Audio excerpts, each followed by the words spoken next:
میرے پیارے اسلامی بھائیوں اور بہنوں، آپ میں سے بہت ہی کم لوگ یہ جانتے ہوں گے کہ خانہ کعبہ سے پہلے مسلمان بیت المقدس کی جانب منہ کر کے نماز پڑھا کرتے تھے، اور خانہ کعبہ سے پہلے بیت المقدس ہی مسلمانوں کا قبلہ تھا۔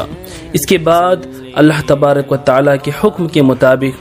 ہمارا قبلہ جو ہے خانہ کعبہ بنا۔ معزز ناظرین، آپ جس مسجد کی زیارت کر رہے ہیں، اس مسجد کا نام مسجد قبلتین ہے، اور یہ مسجد مدینہ شریف میں موجود ہے، اور اسی مسجد میں قبلے کی تبدیلی ہوئی تھی۔ تو اس کے پیچھے کیا ریزنز ہیں، کیا واقعہ ہے، چلیے اس ویڈیو میں یہ تمام ہسٹری جانتے ہیں، اور مکمل ہسٹری جاننے کے لیے اور اس مسجد کی مکمل زیارت کرنے کے لیے اس ویڈیو میں اینڈ تک بنے رہیے۔ معزز ناظرین، جب تک حضور صلی اللہ علیہ وسلم مکہ شریف میں رہے، خانہ کعبہ کی طرف منہ کر کے نماز پڑھتے رہے، مگر ہجرت کرنے کے بعد جب آپ مدینہ منورہ تشریف لائے تو خداوند تعالیٰ کا یہ حکم ہوا کہ آپ اپنی نمازوں میں بیت المقدس کو اپنا قبلہ بنائیں۔ چنانچہ آپ صلی اللہ علیہ وسلم 16 یا 17 مہینے تک بیت المقدس کی جانب رخ کر کے نماز پڑھتے رہے، مگر آپ صلی اللہ علیہ وسلم کی تمنا یہی تھی کہ خانہ کعبہ ہی قبلہ بنا دیا جائے۔ چنانچہ آپ اکثر آسمان کی طرف چہرہ اٹھا کر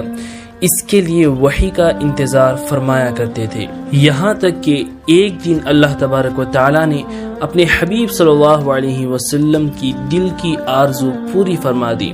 اور قرآن پاک کی یہ آیت نازل فرما دی۔ بسم اللہ الرحمن الرحیم قد نرى تقلب وجهك في السماء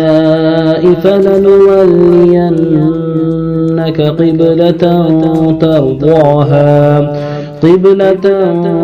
ترضاها فول وجهك شطر المسجد الحرام۔ ترجمہ: ہم دیکھ رہے ہیں بار بار آپ کا آسمان کی طرف منہ کرنا، تو ہم ضرور آپ کو پھیر دیں گے اس قبلے کی طرف جس میں آپ کی خوشی ہے، تو ابھی آپ پھیر دیجئے اپنا چہرہ مسجد حرام کی طرف۔ چنانچہ حضور صلی اللہ علیہ وسلم قبیلہ بنی سلمہ کی مسجد میں نماز ظہر پڑھا رہے تھے کہ حالت نماز ہی میں یہ وحی نازل ہوئی،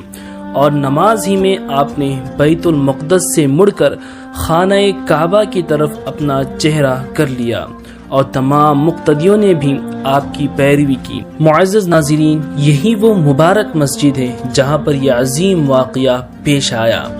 لوگ یہاں پر دور دور سے حاضری دینے کے لیے آتے ہیں۔ جو بھی لوگ عمرہ یا حج کرنے کے لیے حاضر ہوتے ہیں، اس مسجد میں بھی ضرور حاضری دیتے ہیں اور نمازیں ادا کرتے ہیں۔ اور اس مسجد کی شان یہ ہے کہ اس مسجد میں خود امام الانبیاء نے امامت فرمائی ہے، اور ان کی اقتداء میں صحابہ کرام نے نمازیں ادا کی ہیں۔ تو اسی بات سے آپ اس مسجد کی شان اور فضیلت کا اندازہ لگا سکتے ہیں، اور یہاں پر میرے آقا صلی اللہ علیہ وسلم نے قیام فرمایا